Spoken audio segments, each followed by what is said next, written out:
Hello, we'll take a look at the battle between Hellas, MARION Greece, commanding the armies of Rome, and me commanding the armies of Carthage. Rome versus Carthage is one of my absolute favorite matchups for historical reasons and also for gameplay reasons, since Rome brings a lot of nice heavy infantry to kill. Now, as you can see, I've got my work cut out for me here. There are a lot of legionaries and good sword units to kill.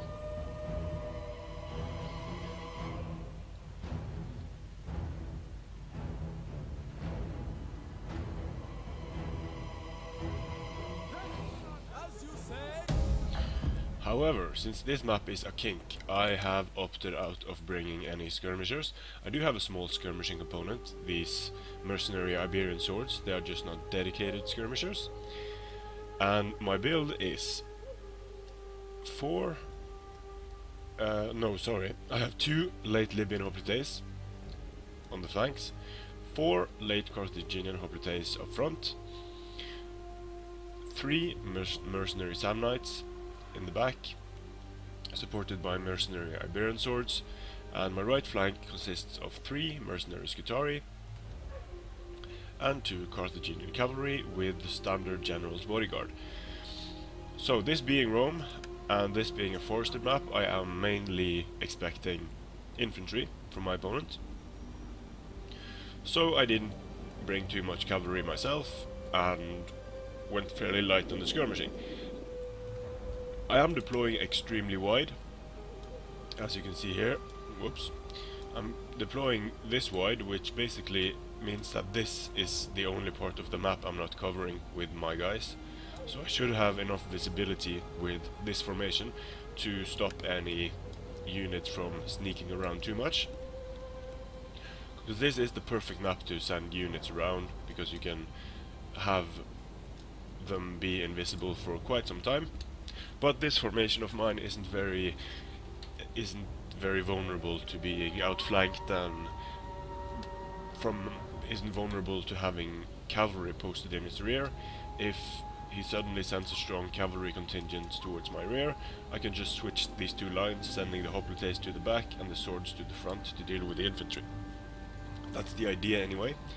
And these late Libyan hoplites, of course, with their 30 bonus against large, is going to be extremely important in stopping any cavalry. So already we can see his equites sneaking around, so I'm not really worried about equites because I don't have any skirmishers in my rear.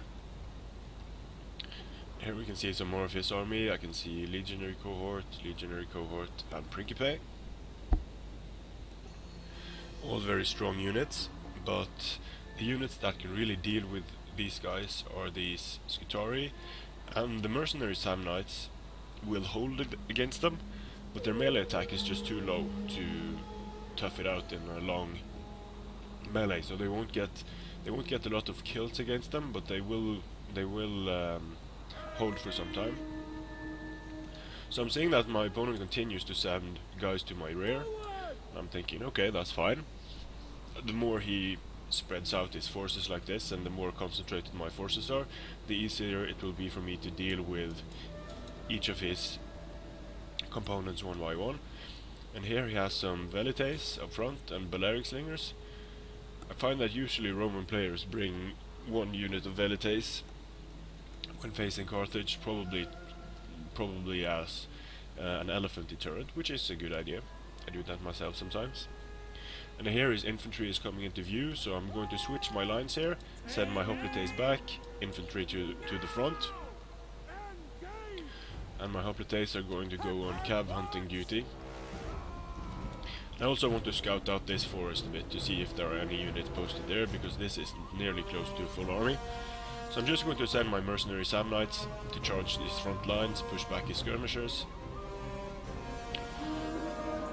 Let's see if he has his guys on skirmish mode. Yep, they are withdrawing. And here more of his army comes into view.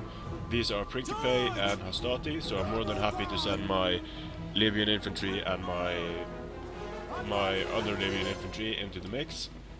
no problem there, they can deal with those units. Here I'm sending in these mercenary sub-knights at this legionary cohort.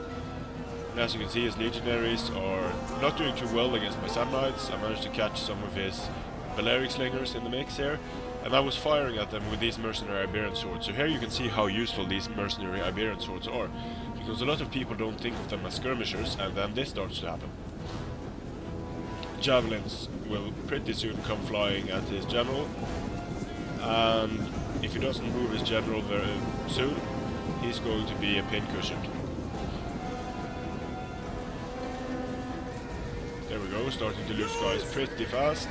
And this isn't on fast forward, this is on normal speed. This is just what happens when you have 120 javelins times 3 coming in at your general. So there we go, managed to kill his general.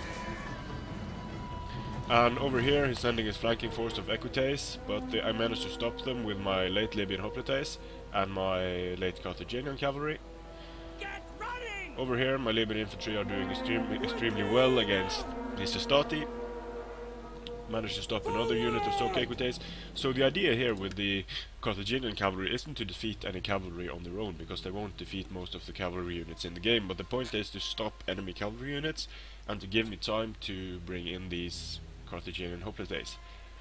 And the same here, send in the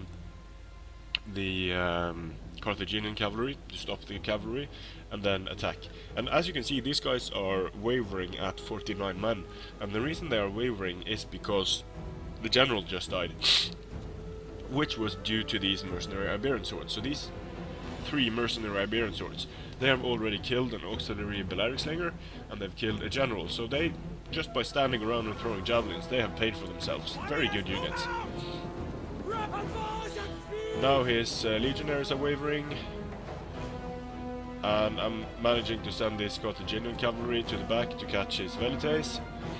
So this is not looking too good for my opponent. His Stati wavering, general just died, and now I'm in his backlines taking care of his skirmishers, and we should see a drop fairly soon. Which is, I mean, fair enough. There wasn't really much he could do to finish off this battle. Most of his units are starting to take a lot of casualties. Samnat warriors will beat legionaries. Legionary cohorts will do a bit better, but they didn't get the charge. So decisive victory there for Carthage. Always nice when that happens. By looking at the builds here, you can pretty quickly ascertain that most of my units were able to do fairly well.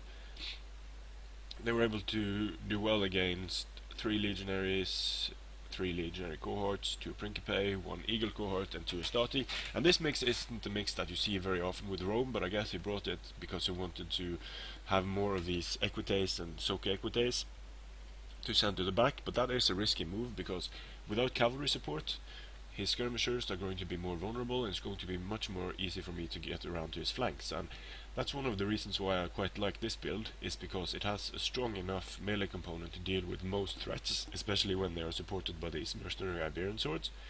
And they can protect themselves from being rear charged by just switching the front lines and the back lines. So by sending this Carthaginian cavalry and these hoplites to the back lines, they are pretty well protected from flanking and from rear charging themselves. So thanks for watching, and I'll see you again on the